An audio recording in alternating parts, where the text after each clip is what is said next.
All right, thank you all for coming to the SF Growth Engineering Meetup. This is the third meetup we've held, and today's theme is around growth tools and frameworks. So we have three great talks today from Dropbox, Pinterest, and Facebook. And first up, we'll have Dropbox presenting on some of the tools and frameworks they use to help drive growth. And we have Viraj and Darius who will be presenting from Dropbox. And I'll let them take it away. Thanks a lot, John. Valiant try, but I actually pronounce it Darius. Impossible to know ahead of time. So I'm going to go through this. So I'm Viraj, this is Viraj. He's going to be presenting the second half of the presentation. We've both been at Dropbox Growth a little bit. Viraj has got a lot of experience at Audiogalaxy doing downloadable viral stuff. And I've got kind of more social web viral stuff from Tickle and Bebo. So first I'm going to go over some of our experimentation infrastructure and tools. Three tools I'm going to cover: Gandalf, our feature gating system; Hive, our data warehouse; and some of our in-house A/B testing tools. So you probably can't see any of this, but I'm going to go over it, and those of you with 20/40 vision can see it. So Gandalf is a system we use to show different features to different people, a feature gating system. So this would be something like you build a new feature and you want to share it with people in the office, but you don't want to go live. You could put in there that you just want to show it to is office IP true only. You could also build another feature and want to A/B test it for pro users and say, hey, I want to show it to 5% of users who are paid users on the website. So that would cover pro users and DFB, our Dropbox for Business product, but then not basic users. Or you could say something like, I want to show this to new users who've been here about 604,000 seconds, or 7 days, and when they're on the team trial because it's a special promotion. And so this is a core kind of first level tool for us, taking different features that we build and showing them to different people on the website, either for A/B tests, sequential rollouts, or just like targeted promotions. The other thing that Gandalf does for us is have variants. So you could just say, yes, I want to show this, no, I don't want to show this, or you could have different versions you want to show. For instance, you could have an experiment where you say, I want to have the too hot, too cold, just right, and control versions, each shown to 25% of the users. And you could show that to actually 25% of users, or 25% of sessions, or a number of sub-criteria to split it up. So this is in many ways basic A/B testing framework tools, the same kind of stuff you do with Optimizely, but having it baked into our system allows us to gate things on, for instance, whether you're a paid user of Dropbox. And we can add more and more things to this tool over time, which allows us to be very specific about who we show things to. The next thing that I really love about our system is something called Hive, which is actually open source Apache product that you can use as a data warehouse. And so pretty much you make a copy of all your production data, and then you have also additional logging only data that you feed into this system, and then you can run queries on top of it, and it's built on top of Hadoop. So it makes it very cheap and fast to run lots of queries for lots of users. Pretty much it's like normal tables, and you query it with an SQL-like language that's slightly limited in order for it to run in a distributed fashion. And then you can just decorate the tables, you can like categorize them and put names on them, and say whatever's there. And it's a really great way that new people can come into the company, see what's actually in the data, and surf around, and then run queries on arbitrary things. Like hundreds of people in the company can run queries at once without overloading the system. And it allows us to really allow the data to be democratized and used for lots of things. It's also a support system for the next level of stuff that we do on A/B testing. So another system that we built ourselves that I'm really excited about is our metric system.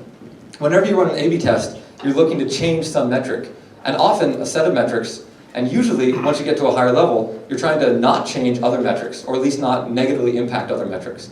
And what that means is that for every time you make a change, you need to query all those tables and see what all those metrics are doing just for your set of users. And so those queries get very complicated, and they were taking our product managers a lot of time to run.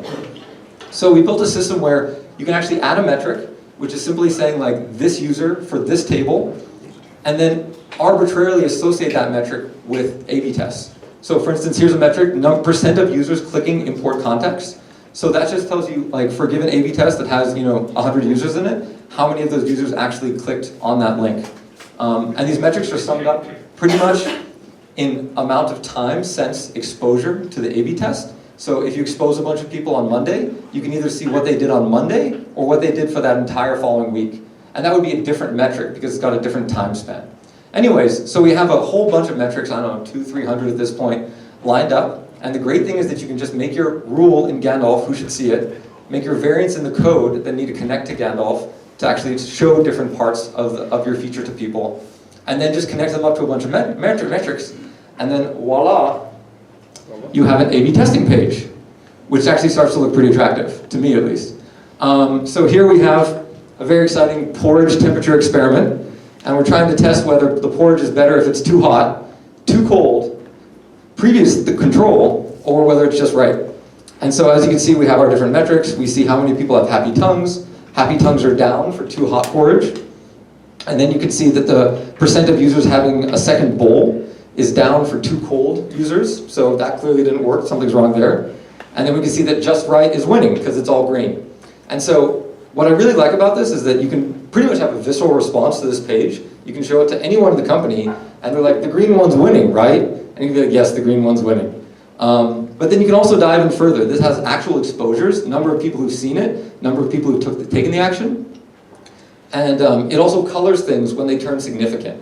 So significant doesn't mean that that exact value is for sure the percentage it's changed by, but it does mean that it's for sure changed. That means it's either gone up or down, and then we can color it and tell you whether it's gone up or down.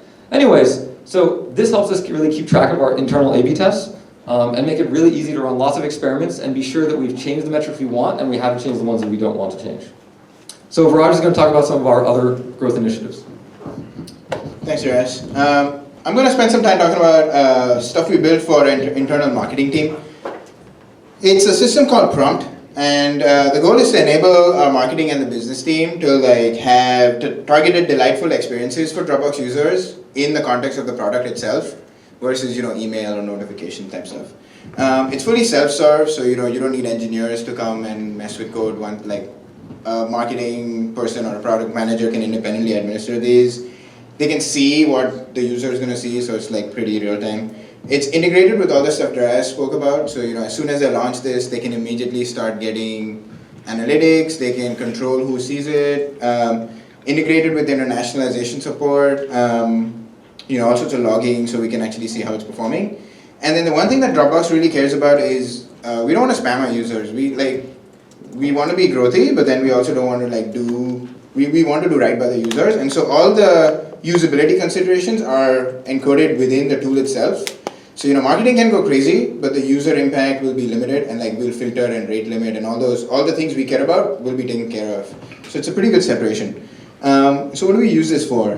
We use it for feature promotion. When new products are released, we can show a little modal somewhere on the website. We can upsell a user, so we can show them a little bubble that tells them, hey, do you want to upgrade? We can have little banners going on the top that have new feature announcements or targeted offers for that particular person. Some of the innovative ways we've used this is to hire people for our Austin office. We opened an office in Austin, we didn't know who to get, so we just said, hey, let's just find Dropbox users in Austin and tell them, do you want to work there? There's support for variables, so it knows who the user is. You can put a name in there, you can put quota usage, how many photos they have. So you can create pretty rich experiences without ever touching code. You can even have discounts, so it has get 20% off Dropbox for business if we feel like you might be someone who needs this. So let me show you real quick what it looks like.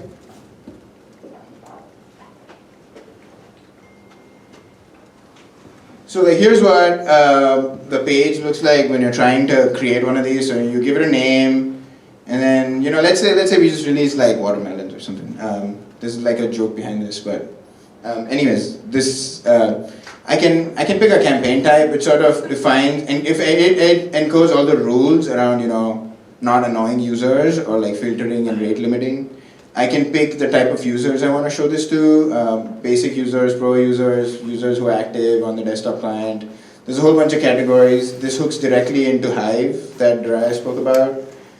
There's different kind of locations. You can show it in the header bubble, a modal, top notification bar. And the good thing here is when we develop this, any engineer can go and add new locations or add like new user types. So it's pretty flexible to hack on as well. Then it has integration with Gandalf, so I can further refine who sees it. It's WYSIWYG, so I can go in there, like as I change stuff, the preview changes, if I change images. So marketing people can see exactly what users are going to see. You can have all sorts of markup, a bunch of options. Like just really, really rich in terms of what it can do. And then it has, the ability to have discounts, associate them with particular users. And then you can start and stop it. You can disable campaigns. And then to make sure that, no one messes around, there's an approval process. And then when these are all ready, you can see a list of all the campaigns, and it's integrated with international support, so you can see all the languages. This guy is not a bit translated yet, but as soon as it is, it will go green. So all of that's kind of built in. It's really neat. This came online maybe 3 or 4 months ago, and marketing has just gotten a lot more productive. Things have really started working well. So that's one tool. There's one other part I'm going to talk about, which is cross-platform growth technologies. One of the problems that Dropbox has that a lot of companies don't anymore is we actually have desktop software. People don't know how to use that anymore. People just want to download an app or go to a website. Well, to get the real power of Dropbox, you actually need you want to link your desktop. And so that transition from mobile to desktop is really hard. If a lot of our new users are coming in from, on iOS or Android, your first exposure is with this app, and what the hell are you going to do with just one device? You can upload your photos and share them, which is cool. To see the real power of Dropbox, you link a second device and then your head explodes. So this is a hard problem. And here's sort of what we ended up doing. This is a demo video. It's logistically not possible to show live, but I'll sort of talk through this. So this person has installed the app on their iPhone. It tells us, hey, you can get your stuff anywhere. Do you want to set it up? And the guy's like, okay, sure. Set up now. And then we ask them, hey, are you near your computer right now? And if they say yes, we'll tell them, go to this URL on your browser. We won't really say why. Not yet, at least. And so they go there, and now the next instruction is on that screen. So it says tap next on your phone. So he hit next here. Now he has his camera. He said point to the Dropbox. Point it there. Look at that. Hey Josh, what's up? No username, no password, nothing. Downloaded some software, recognize who you are, and ask you to install it. Friendly arrow. If you were in Firefox, it'll point up there. And then tells you, hey, double click that thing, get permissions. And now it's installing desktop software, and our goal is to actually link to your computer without having you enter your username or password. Because you'll be amazed how many people forget it, or they enter another username, they create a new account, and now you have 2 devices with 2 accounts. What good is that? So now the user is going to end up with the client running on his Mac without ever having a username or password. So it's logged in there, he can open the Dropbox folder, never ever entered an email address, a password in the browser or on the desktop. But all this is secure too. It's not it's not like I can download it, give it to Viraj, and he runs it and he logs in as me. That won't happen. So we worked really hard to make this work. And I'm gonna this is super complex. I'm gonna really quickly talk about how this works. The browser, when you go to the website, it generates a QR code. This is really just 5 identical QR codes embedded in a Dropbox. Not rocket science. It generates a random QR code and just starts polling the server. Hey, do I know who this user is? Meanwhile, on your cell phone, when you scan the QR code, it hits the server and says, hey, by the way, this QR code associated with this user. And then the next poll to the server says, oh, by the way, hey, here's a cookie. Log this user in. And now you're logged into the website. So we made the mobile to web transition. You logged in as Viraj, downloads Dropbox. How do we actually get the desktop software installed? We have this thing called a meta installer, which is like a template installer, which we stamp a particular tag into at runtime and like sign it so that it's still signed using the Dropbox key. And then you run it, and then it reads the tag from the process itself. So it identifies who you are, and then does a second factor auth check with your browser to verify that the cookie in your browser matches the user who's tagged in your installer. So that way, if I download it and give it to him, he's not going to have my cookie, so it won't like authenticate. There's a whole bunch of other security stuff around, strong name signing and like authenticode, a whole bunch of stuff that we went into detail on our tech blog. So you should go check it out if you're interested, or ask me. I'm around here later. But the reason I spoke about this is this actually formed a lot of this took us maybe 4 or 5 months to like from first line of code to full deployment. But it's formed a pretty strong foundational piece for us to do a bunch of partnerships with OEMs. So if you go buy a new HP or a Dell machine, you get the option to install Dropbox right off the bat. It leverages a lot of the same technology. It helps us experiment much faster with desktop software, which is, again, not a problem many people have, and it's traditionally hard to do. It enables distribution partnerships. So there's like a bunch of stuff that this has unlocked for us, which is why we consider it some foundational work. Anyways, that's all we had today. We're around after, so if you have questions, find us. Thanks, Sean.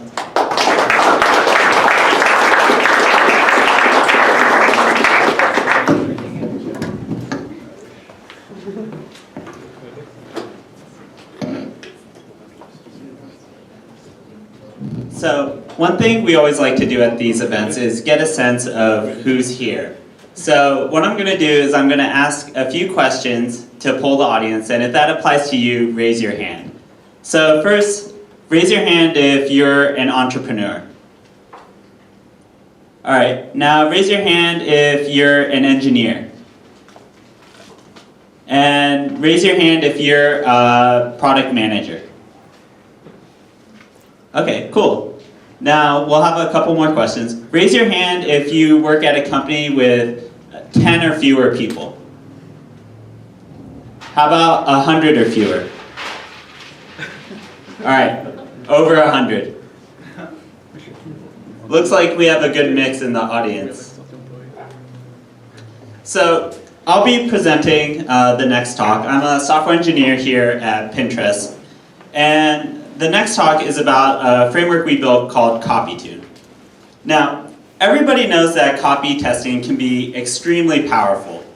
Changing a line of text is a small change, but it can have a huge impact on growth. It can drive increases in anything from invites to email open rates to sign-up conversion. Now, at Pinterest, we have a fantastic A/B testing process. But one of the problems is it wasn't well suited to running copy experiments. Copy experiments requires fast iteration, trying lots of variants, and quickly following up with more tests. And our A/B testing framework, to run a copy experiment, it would require writing an experiment doc, updating the code, waiting for the translations to get in, then analyzing the results, and then finally updating the code again to ship the best variant. And even when we did do copy tests, our tests were heavily biased towards English, since that's what the majority of users on Pinterest use. So, starting late last year, we decided to do something about this, and we decided to build out a framework to allow us to much more easily test copy. And the first step was to remove a lot of the overhead from running these experiments. And one of our primary goals was to make it so you didn't need to change a single line of code to launch an experiment. And the way we did that was we replaced the translation functions that we use. And we replaced them with new functions that would check every string that a user would eventually see and check and see if that string was being experimented on. And if it was, it would go and check CopyTune and see it and get the correct text for that string. But if it wasn't being experimented on, it would just pass it on to the translation framework to get the correct version. And this gave us the ability to change text on the site. But we also needed the ability to figure out which variant was the most successful. So to do that, what we did is we had every CopyTune experiment specify what its success event was. So it could be something like a sign up, it could be an email open, and we used a tool that we have here called Stingray, which is a real-time event processing framework built here at Pinterest, originally to help fight spam. And we hooked into Stingray and watched all the events going by. And whenever we saw an event that corresponded to a copy tune experiment, we'd see which variant was shown to the user, and then we'd update the success count for that variant. Now, here's a quick overview of our architecture that we use for CopyTune. You can see that most of the business logic resided on the web and API servers, and we stored all the experiments in HBase. But in order to make this really fast and performant, we had to implement local caching on the web and API servers so we could serve out this text very quickly. Because when every single string goes through this, you can't have any latency. Now, we still had one other problem to solve, and that's making sure that we weren't just optimizing for English. One variant that might sound great in English might sound a bit awkward in French, or it might not even make sense at all in German. So, to make sure that we were optimizing for international growth, what we did is we basically ran a separate, independent experiment for every single language. The consequence of this, though, is that you have way more experiments than you could possibly analyze yourself. If you have just 10 CopyTune experiments multiplied by 30 languages, that's already 300 independent experiments. So we needed a way of having experiments automatically optimize themselves and automatically converging on whichever variant is performing best. And to do that, we used an approach called multi-arm bandits. Multi-arm bandits is a pretty well-known solution to a famous problem in probability theory. And the problem is this.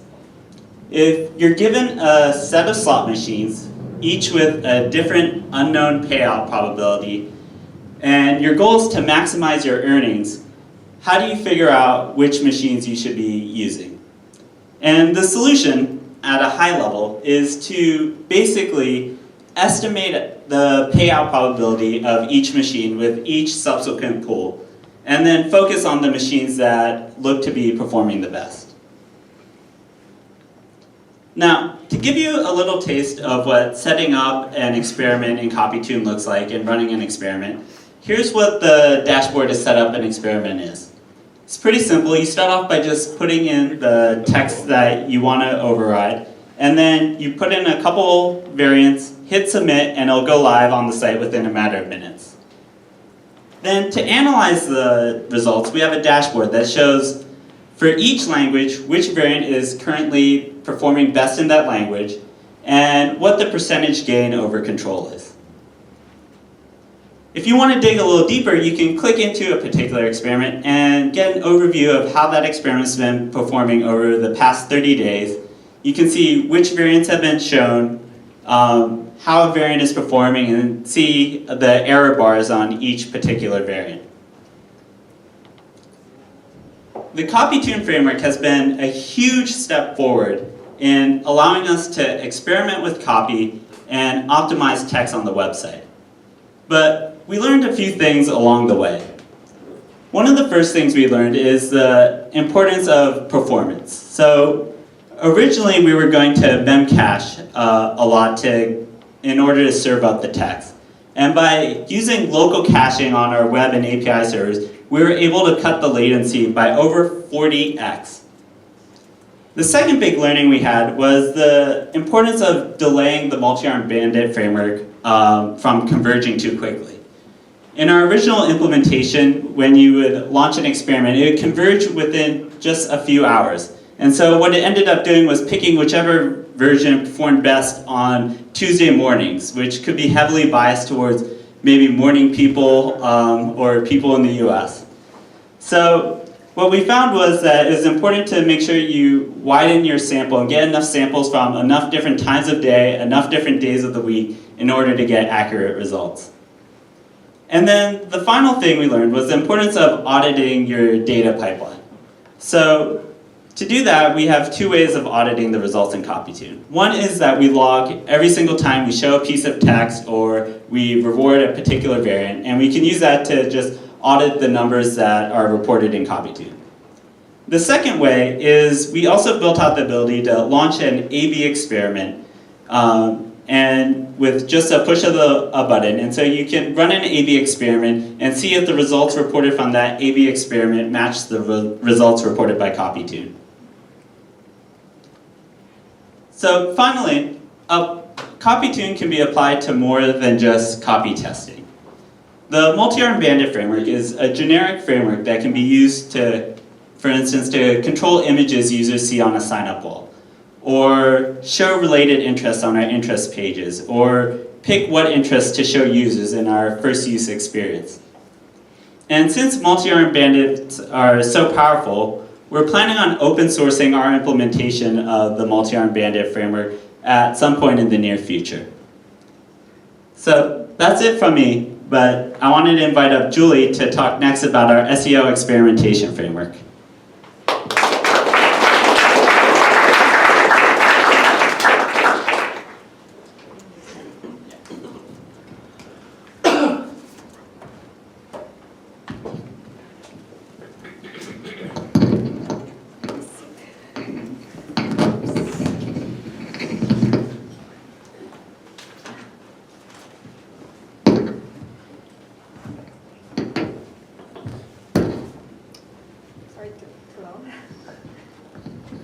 Hi, my name is Julie. I'm a software engineer in Pinterest. Today I'm going to talk about the SEO A/B experiment framework we built. So SEO has been one of the biggest driver of growth in Pinterest, and but we all know that putting your page on the first page of search result is a pretty big deal, but it can be very challenging if you have like tens of billions of pages. So people ask these questions and that make me feel sad sometimes because, oh, you can't really see that. Sorry. So people ask questions. So what is the impact of your new SEO feature? And then I said, I don't know. And another question is, will this new change will affect SEO? And well, ask Google. so that's why we built this SEO experiment framework. And I'd like to talk about what we learned from it. So what is an SEO experiment? What is it different from regular A/B experiment we've been talking about? So typically the A/B experiment is done by segmenting users, but SEO experiment we segment the pages. And also we track the referral traffic, not the user's behavior. So we started with this simple idea. We can just make two groups of pages and then apply this one feature in one group and track the traffic. So you can see the gap between two groups is different before and after the launch.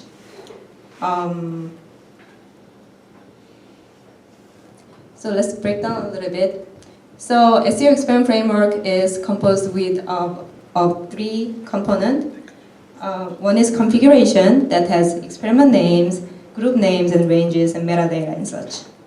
And then data job that runs the data jobs daily, so calculate the result of the experiment. And then dashboard to visualize the result with all this segmentation information. One thing we had to decide before we make this tool was how do we bucket the groups. So we ended up using this random group bucketing, which is done by hashing the combination of experiment name and the page URLs. That means, as you see on the left side, one page can be exposed to multiple experiments. So if you have only like small number of pages in your website, probably you don't want to do that because maybe one experiment will affect another experiment as well. So probably you want to consider the parallel bucketing like that.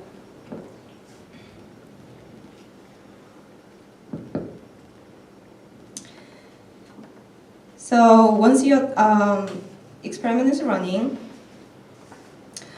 how do you calculate the result of the experiment? So we have data job is running every night. The job is started with role request data, which is from the Kafka logging. So basically it's all the raw data of request. And this table can be really bulky and kind of dirty. So we use this, it's kind of hidden by the arrow. It's a referred traffic table. It's an intermediate table we use to do all the heavy job like regex matching or like spam filtering or joining with other tables. We done all the heavy job in that step. So that way we can, in the last step, we only can do just reorganizing the traffic by each experiment group. We want this last step to be very lightweight because every time we launch a new experiment, you have to run this job again and again for the last 14 days of job.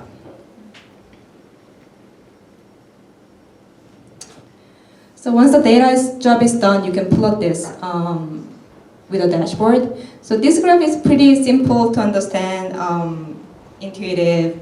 You know which group is doing better, but this doesn't give you actual number of growth gain you are getting. So to calculate the data, you need to plot the gap between two groups. So here the blue line is the difference between two groups. And on the left side, black line is the average of before you launch the experiment, and the green line is after you launch. So distance between two averages you gain. So here are some example of results.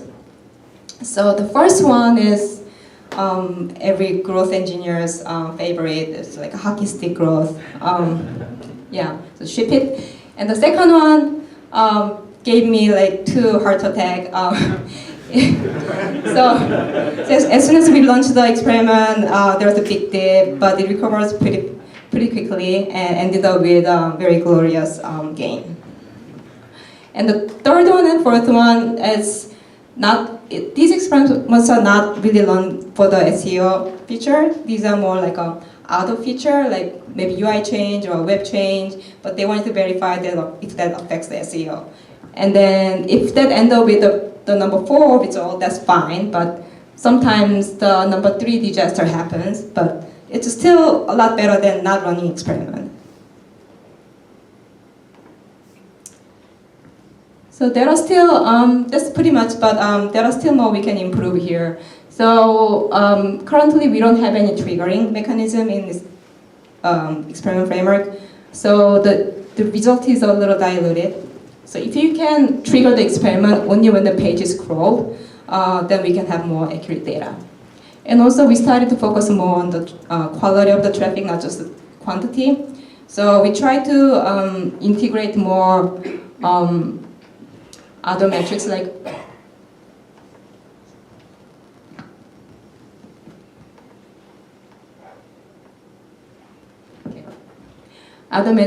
bounce rate and conversion rate in our experiment framework. So now we can answer. It's not just duh. So what is the gain? What is the impact? We can say actually it's XX% of traffic growth, and can you invest more on? Or if somebody asks like if this affects SEO, or then we can actually answer the question. So yeah, thank you.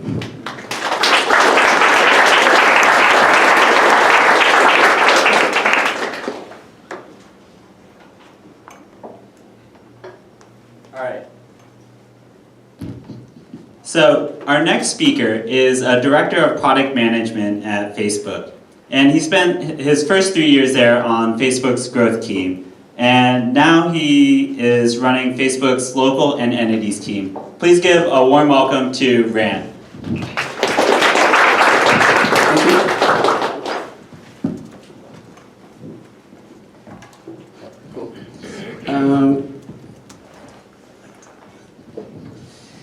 Yes, I'm going to talk a little bit about the tools that we have for like deploying and testing and analysis. Some of it is going to sound a little bit repeating the Dropbox deck because a lot of our tools are like kind of similar. So actually, I'll try to give like a quick overview and have more time for questions because I think we didn't have much time for questions until now. Basically, the first tool that we have, we use it for many years, is called Gatekeeper. It's a very simple tool. You put like one line of code to gate a code, and then we have like a web UI that you decide where you want to deploy it from to. There's like hundreds of parameters you can choose if you want to deploy to, I don't know, 3% of female in Indonesia that have been on the site at least 3 days out of 7 last week, or it's pretty detailed, like how you can cut the different groups. The nice thing about this tool is that you can also like automatically turn on like logging and later on use this logging for if you want to A/B test something. We almost don't launch any code without a gatekeeper. It's like almost any feature you see on any of like if there's a new iPhone app, the feature has probably been there for like a month or so and been testing on some old releases. The second tool that we have is called Quick Experiment, which is kind of like maybe the advanced version of the Dropbox Gandalf. And Quick Experiments, you can define like multiple different experiments. The nice thing about it, you can define the parameter of the experiments like in a web UI. So if you later want to say, hey, I actually want to try this like button in a different color, you don't need to deploy anything. You can rerun an experiment like completely different parameter just by changing the UI.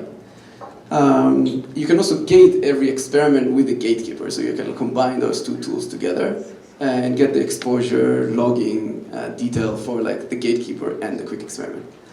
Another nice feature about that, so some experiments you do want to run overlap and some experiments you don't want to run overlap, so you can choose if you want to rerun experiments from like the same people or the same group or like a different group. Which is quite important. Like in a lot of cases, like if you don't do that, like a lot of the results of the experiments don't actually mean anything. Both of those tools, historically, were writing all their data to Hive. In the kind of last year or two, I think, we've moved to log a lot of our stuff from Hive to Scuba. Scuba is basically a real-time in-memory database that we have. The nice thing about Scuba, every event log in any of our platform, you can create in Scuba in less than 1 minute from the time the event has happened. So basically you can run an experiment or you can launch something with a gatekeeper, and literally in like 2 minutes you can see the results. And the second thing about Scuba is like you can actually run, it has a UI and an SQL interface. They can actually query it and like do a lot of analysis. So Scuba was actually built as a performance analysis tool, and like eventually end up to like bug analysis tool and like regression testing tool, and then we end up just deploying everything on it and like building our A/B testing framework on top of that. The reason why it's really good is like sometimes if you use Hive and you did like a bunch of aggregation, either it takes you a really long time to ask the question, or if you use like the UI of an A/B testing, sometimes it just doesn't answer the right question. When you use Scuba, you can basically slice. You can say, okay, this is up, but I want to see it by country. So you just click a button. Most queries are answered like under 1 second. So it's really like an interactive tool that you can like analyze and like dig into things. The last tool I want to talk about is called Deltoid. So Deltoid is kind of like the metrics that Dropbox has. You basically define a set of metrics that you want to follow. Those metrics usually are tracked for like every experiment that run. So when you define experiments, you don't need to decide like what metrics you want to track, only if you're trying to come up with new metrics. So the nice thing about it is like whatever experiment you run, you can look at like hundreds of different metrics, and it automatically bubbles up like what are the metrics that move the most, what is the confidence level, is it statistically significant, and you can like sort them and just see it. Like in many times, like you didn't expect it, or like some metrics that you just like went up or down, and you never expected it, but Delta just basically bubbled it up to the top that you can like see it immediately. The other nice thing is like on top of these things, we try to connect all our system together, and you can think of once like all the metrics on Delta are like measured for every experiment. Let's say there's a metric you really care about. You can actually look at the changes in this metric for all experiments run in the company. So if someone on like a different building that you don't even know their name is running an experiment like damage your product, you can like find out and see who ran the experiment and like find this person and like basically see what's going So it's kind of like a high-level overview, and I want to leave some time for questions. So you develop Scuba in-house, right? Yeah. So you said that you have access to any event data a minute after it happens? Yeah. But that's, I mean, your databases are really distributed, right? So like if I'm trying to query something that someone in Indonesia is doing, am I querying on their machine? Like architecturally, how does it break down? Yeah, so I mean, Scuba is like it's a whole tier by itself. So we basically gather all the logs. When you in the client, you don't actually need to care about it. Like we have a logger, you just say I want to log this, and it gets logged into Scuba, into Hive, into metrics monitoring. And basically, so Scuba is distributed, but it's like by itself. It collects like all the data from all the sources. We can't actually store all our data because there's too much for Scuba. I'm not sure exactly what's our current capacity, but maybe something like 1 million events per second, which means we actually need to sample a lot of stuff. Usually when you run, I think we say when you want to add new data to Scuba, you want to limit it to maximum 1 million users. And if you want to, for testing actually when you run on your own environment, you usually put it for like 100% of users. You develop on your machine and then you can see everything that's going on. And then once like it's working, then you need to define your sample rates and use them.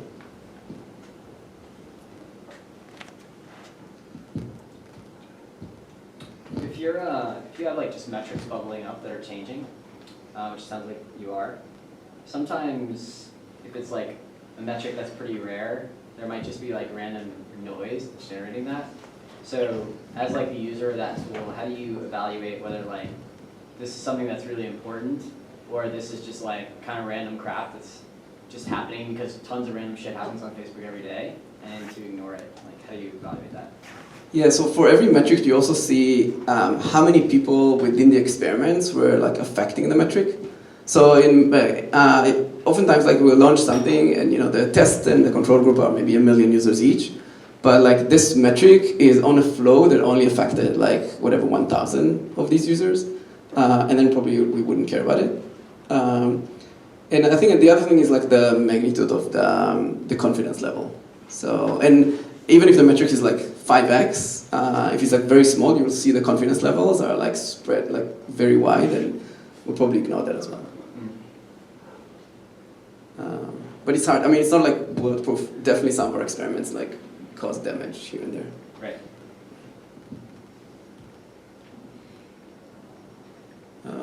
Cool. The other thing is like What tool do you think has been the most powerful in terms of driving growth that you've seen at Facebook? So I think it's like it's more about the culture using the tool than the tools. I think there's like a lot of powerful tools that we have that like not enough people use them or they don't use them well. I think the teams that has made the most impact using tools are the teams that use Deltoid really well. Mm-hmm. And when a group or when a team want to present like something they've done, is like the absolute best like presentation is just take a screenshot of Deltoid top metric, and like you don't need to tell anything else with the story. Yeah, I think Scuba has changed a lot of the analysis, but I mean it's quite fun. Like getting people to use new tools, it's pretty hard. So I think probably education was the most impactful one. Okay. Yeah. If you guys were to design the systems over again, would you consider combining Gatekeeper and QE, or do you feel like it makes sense to kind of keep those things apart? It's a good question. I think the nice thing about QE that it's so simple. About Gatekeeper that it's so simple. So it's like very easy to get used to, just like gatekeep like everything. We even do sometimes there's a 1 week bug bash. We just fix 50 bugs. We put all the bugs under the same QE, and because we want to know was this a worthwhile a week of effort. I feel like when you start to get a quick experiment, it's just getting more complicated. So it's basically the same thing as the culture-wise. I think there's some people in the company just don't use QE and just don't have time to ramp up on it. Yeah, I think code-wise, I guess in some way you can deploy anything with the QE. You don't have to have the Gatekeeper. we had before we had Gatekeeper, just like many years ago, we just had this thing called sidebars, which is just like in-memory variable that you can like update them in production, and you can put any values, you can query them, in production, and you could basically do everything with them except that it's like super sensitive, very easy to break the side, very easy to get the logging wrong. So it's really, I think, the simpler the tool, the more likely you get everyone to use it.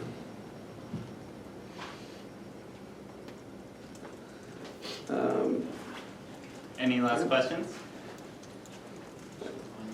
On the culture piece that you mentioned, any thoughts, you've been there for a long time, any thoughts on how you create the right culture to get the most out of the tools? Yeah, so there's two things. One, there's a point like many years ago where basically the growth team like volunteered to like build dashboards for other teams that were not like too data driven.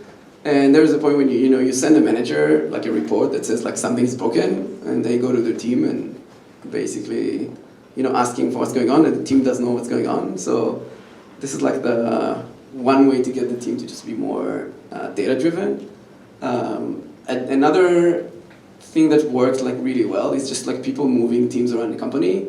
So a lot of people from the growth team have moved to like product teams, and then it's like the first thing they do is like ask like 10 questions, and usually the team doesn't know the answer, so they come, okay, let's stop and spend a month to understand what's going on and learn how to do all these tests. I think that worked pretty well.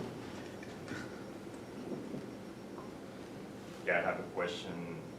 I think you touched on some of that, but what's the role of data visualization in this process? You can elaborate on what it is of that. Yeah, that's a tricky one. I feel like our dashboards are always broken. It's like, so from like a manager point of view, that's like very frustrating. Yeah, it's a bit tricky. So like, I think there are a lot of people who look at like real-time dashboards and like real-time graphs. So I think we're pretty good at finding broken things and fixing them, but that's kind of Facebook culture. It's like move fast, break, and fix. So we're pretty good at that one. Not as good as like, if you need to monitor something over like 6 months, like it's like guaranteed it's like your report is gonna break. I don't think we have enough great tools on the visualization side. I think mobile is probably a weak point. Like there's very little things I can do from my phone to see what's going on with my products. And follow-up questions, like I think I saw that you were doing something on location. Yeah. So I don't know if you can comment something about it related to database or some of this segmenting stuff. Okay, let me try to understand, to interpret the question. So we have a lot of data about the location of the users. We also insanely privacy aware, which is really tricky. It's actually at some point, that's like really interesting. That's like backend data analyst writing some logs can, in theory, break user privacy because writing a log is basically storing some historical data about a user. So some of our teams have like really hard challenge. Like if I want to optimize for something, but I can't store I don't know what happened.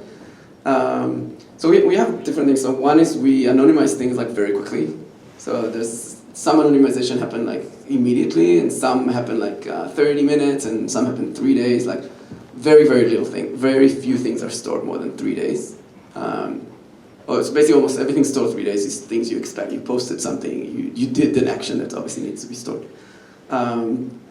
Which is partly actually why we needed some of the real-time tools. So like if I don't know in real time, then by the time it gets to Hive and like get aggregated, I actually had to delete the data already. But it's a challenge. Data analysts are sitting with a privacy team to ask like, hey, can I run this analysis?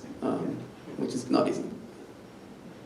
So if you have an infinite depth of data and you have really rich, beautiful tools for running experiments and querying against that, how codified is your process around like who has permission to run experiments, right? Is it just PMs? Is it just analysts? Like when you said that you have to talk with the privacy team, but like if I were sitting there, like Yeah. rerunning things. So in theory, anyone can run whatever they want. And we also try to not like set too many processes. We usually, so 3 years ago, anyone could run anything. Like basically PMs would learn about their, engineer launching stuff on TechCrunch. I think like maybe 2 years ago, we kind of said, okay, you have to have a PM. PM is the responsible adult around you if you want to launch something. That was maybe 2 years ago, and then we basically built this like privacy cross-functional team. They actually watch everything that's got launched.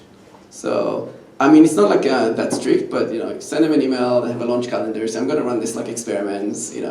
If it's like anything you worry about, then we have a conversation.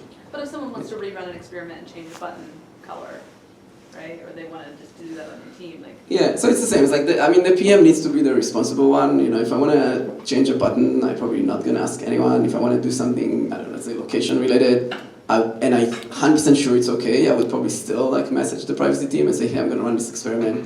And if they don't reply within a week, I'll probably launch it. But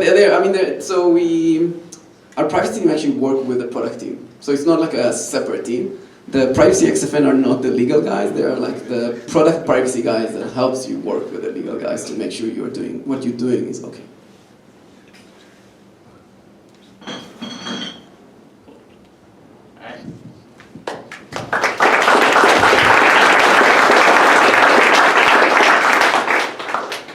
All right, thank you all for coming. Can we get another warm hand for Darius and Viraj from Dropbox? And for Julie from Pinterest. And then one last round of applause for Rand. So thank you again all for coming. We can hang out here, have a few more drinks. We have to be out of this space by 9, but feel free to mingle. I think the speakers will be hanging out to answer any questions you have afterwards. Thanks again. Where I say, glad you made it. Pretty close then, huh? Yeah. That's pretty good.